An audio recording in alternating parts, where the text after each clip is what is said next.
E segue o baile, moçada. Olha só, hoje nós trazemos outro assunto que é muito importante, né?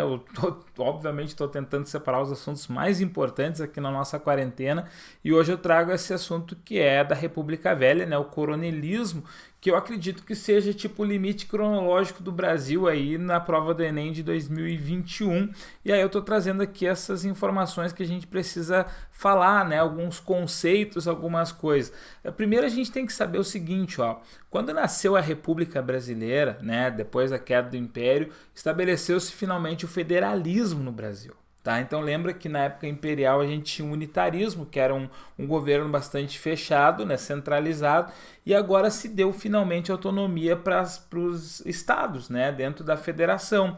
E também se adotou uma postura liberal do ponto de vista econômico e do ponto de vista político. Né? O governo não intervindo na economia, o governo deixando laços frouxos em todos os sentidos, e isso concorreu para uma falta de projeto de país. Eu não estou falando aqui que liberalismo necessariamente traga isso, etc., mas no caso brasileiro, o que aconteceu foi que a ausência de um governo central, né, e a gente vai ver que vai ter um governo central com um projeto de país só depois da República Velha, que é o do Vargas. Então, na República Velha, quando prevaleceu o coronelismo, não tinha um projeto central de governo, não tinha um projeto central de país, e aí as relações elas ficaram frouxas dentro de uma lógica federalista, de uma lógica liberal, aonde estabeleceu-se o clientelismo. O clientelismo é, digamos, a pedra fundamental disso que a gente chama de coronelismo. É quando não existe, por exemplo, não existiam na República Velha grandes atuações do Estado, nem para o bem-estar da população, nem para o desenvolvimento econômico. Porque daí o que acontecia? Acontecia que não tinha um hospital público, não tinha uma escola pública, etc. Não existia um amparo à população pobre, que era a imensa maioria. E aí quem amparava essa população eram os ricos fazendeiros da região. Né? Não se tinha essa noção que a gente tem hoje do Estado com dever, existia a caridade. Tanto é que a gente tem os hospitais de caridade espalhados pelo Brasil, quase todos são de um período em que o governo não investia em saúde, então era a caridade das irmãs, ou no caso também podia ser a caridade dos grandes fazendeiros que ajudavam a população, arrumavam um emprego aqui, dava um pedacinho de terra ali, e se cria a relação do clientelismo, a relação da dependência pessoal.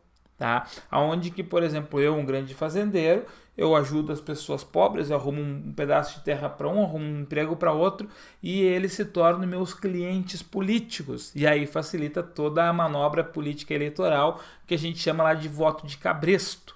E aí também se estabelece as relações assistencialistas. Não é a ideia de emancipação popular, é aquela velha questão, não é ensinar a pescar, é só dar um peixe para manter aquelas pessoas dentro do seu círculo de poder, dentro do seu curral eleitoral, e a partir disso as elites mantinham um grande número de pessoas, né, que votavam nos candidatos dessas elites, manipulados por elas, e elas dirigiam o país, com destaque para as elites de São Paulo e de Minas Gerais, que dentro desse esquema todo estabeleceram o café com leite. Os estados mais poderosos do Brasil pela produção do café, São Paulo maior e Minas o segundo maior, e Minas o maior produtor de leite, eles tinham um grande poder porque eles também tinham 40% dos eleitores do Brasil, faziam os acordos entre os grandes fazendeiros de lá e eles acabavam mandando no Brasil da Primeira República ou da República Velha, certo? Lembra desses conceitinhos aqui e vamos nós, sigamos. Tchau, até amanhã.